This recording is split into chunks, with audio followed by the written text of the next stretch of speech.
Hi, this is Kim Sutton from my classroom in Arcata, California. I'd like to share a book with you today in our weekly book share. This book is called Shmequal. And when I got my first copy, I looked at the cover and I read a math adventure. And that made me excited to read the book. Our author today is Virginia Kroll. Because my daughter is a writer, I always read book dedications. So I'm going to read one today for my half dozen who are divided equally: Sarah, Hannah, and Katja, the girls, and Seth, Joshua, and Noah, the boys. Let's dive into our story. A little brown mouse sat under a leaf watching a school picnic. The children finished eating and began to play. Some played tag, some chose teams for a game. The two sides have to be equal, one of them shouted. The children pulled on the ends of a rope. One team was pulled over a line. The other team cheered, "Hooray, we won, we won." Then one of the teachers called to the children. They all got into a big yellow bus that drove off down the road. All was quiet. That looked like fun. "Hey, Bear," called Mouse, "come out and play."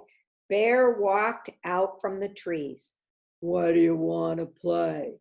"It's a game," squeaked Mouse. "You take one end of the rope and I take the other. We both pull to see who wins." Bear gave the rope a mighty yank. Mouse flew across the field. She landed on the ground with a thump. "Hey," said Bear, "where'd you go?" "No fair," squealed Mouse. She picked herself up. "I forgot that teams have to be equal." "Equal Shmequal," said Bear. Suddenly, sharp claws grabbed Mouse. It was Bobcat.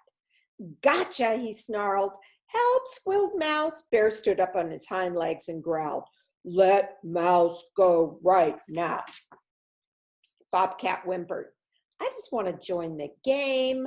See, Wolf's right here. He wants to play too." Wolf stepped out into the open. Mouse brushed off her fur. She said in her bravest voice, "Of course you guys can play. Everyone can play as long as the teams are equal." "Equal Shmequal," said Bear, and he reached into one of the trash cans and pulled out a half-eaten sandwich. Rabbit hopped into the field. "Can we play too?" Rabbit asked. Box Turtle plodded close behind.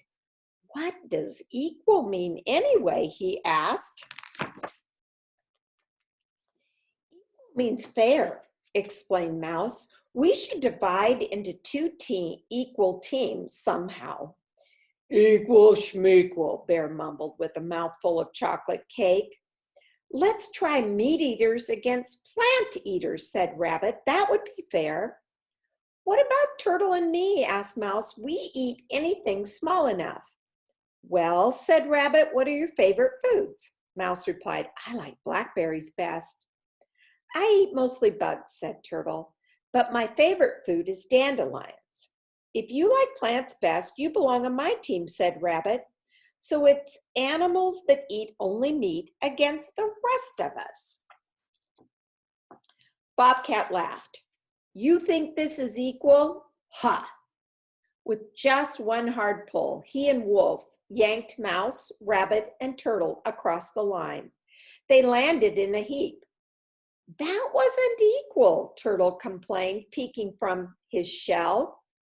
Bobcat said, "Everyone with fur go to one side. Everyone without fur go to the other." But that left only Turtle on a team. That couldn't be equal. "Does anyone know what halves are?" Rabbit asked. "I heard the farmer talking about halves." "Halves are what you get when you make two groups with the same number," Mouse said. "We can't make halves because there are 5 of us." Just then, Mouse saw hooves behind a bush. "Hey," she said, "maybe Deer will want to play. Then we can make halves." Deer slowly stepped out of the woods. It looks like fun, she said, but I want to keep an eye on Wolf and Bobcat. I'll pull from behind them. The animals lined up, 3 on one side and 3 on the other. They pulled, but once again, Mouse, Rabbit, and Turtle were easily dragged across over the line. No fair, complained Rabbit. They're all big and we're all small, so it isn't equal at all. You're right, said Mouse. The numbers are equal, but that doesn't mean make the teams equal. Equal Shmequal, Bear exclaimed, finishing off a piece of pizza. The animals scowled at each other. Everyone began talking at the same time. It's no fair. You're so much bigger. You're just mad because you lost. You don't care if the teams are equal as long as you win. Mouse sat by herself and tried to think of a new idea. She tapped a tiny foot and twirled a wiry whisker. Listen, said Mouse. Listen up, she said louder. I have an idea. The animals stopped fighting. Well, asked Bobcat, what's your great idea? I thought that instead of equal numbers, she explained, our teams could have equal weights. We could use the seesaw to figure it out.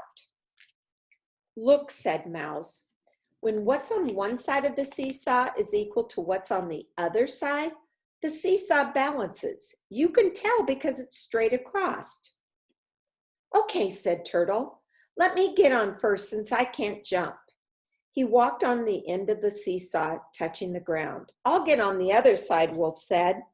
Wolf jumped into the center of the seesaw and made his way to the end. Turtle was lifted high into the air. He looked down the long way to the ground and tried not to be scared. Deer got up on Turtle's side. Their side sank down, and Wolf rose up into the air. I'm next, shouted Bobcat. He got onto Wolf's side, but Wolf and Bobcat together were still up in the air. With a mighty hop, Rabbit landed in front of Bobcat. Now the seesaw was almost balanced. Come on, shouted Rabbit. You're the last one, Mouse. Mouse scampered up next to Deer. The seesaw teetered back and forth before resting perfectly straight across. The teams were balanced. We did it, we're equal, Mouse squeaked. Then Bear looked up from his crumbs and ran over roaring, wait for me! He jumped on and down went his side of the seesaw with a bump. Deer, Mouse, and Turtle went flying into the air. Oops, said Bear.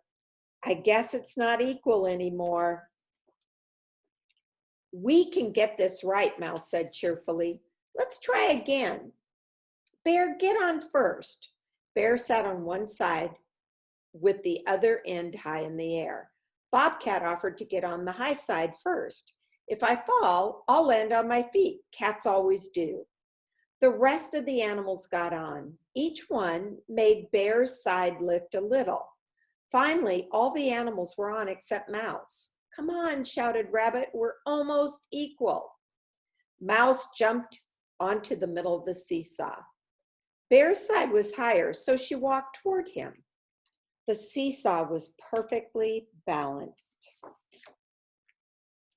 They jumped off one by one and picked up the rope. Bear and Mouse were on one side of the line and all the other animals were on the other. Okay, said Mouse, now the teams have equal weight. Whichever team pulls the other across this line wins. Bear and Mouse pulled. Turtle, Rabbit, Bobcat, Wolf, and Deer pulled back. I'm bigger than all of you, said Bear. I'll win. Come on, said Rabbit to her teammates. There are more of us. Pull harder. They pulled and tugged, but neither side moved an inch. What if no one can win? Asked Rabbit. Suddenly, they heard a loud buzzing overhead. Bees, shouted Bear. There must be honey nearby. He took one paw off the rope to point at the swarm of bees. Just then, the other team gave a mighty pull and Bear stepped over the line. Hooray, said Rabbit, we won, we won. But the teams were equal, said Deer. How did we win? What really matters is equal effort, said Mouse. When we all pulled our hardest, the effort was equal. That's why no one could win. But when Bear saw the bees, he forgot to pull. The effort wasn't equal anymore. Equal, Shmequal, said Bear. I just want honey. Mouse laughed. Time for a honey break, she said. The animals followed the bees to their hive in a tree. There was more than enough honey for everyone, and they shared it equally. What a delightful story. At the end, the author has decided to give us an idea of what equal means.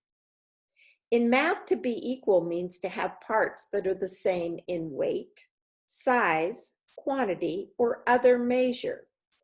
In art, equal can mean symmetrical, which means you can draw a line through the middle of a picture and one half will look just like the other half. In law, equal means having the same opportunities, rights, and privileges. In team sports, the teams have equal numbers. All the players must give their best effort in order to have the best chance of winning. What a delightful story. I was so happy to read that to you. I want to remind you that we will follow up this reading with some lessons about what we can do with that concept of equal. And there'll be a level 1, a level 2, and a level 3 activity for that book, Equal Shmequal. I'm so glad you could join me today, and I certainly look forward to reading some more of my books from my massive book collection. We'll see you next time. Thank you.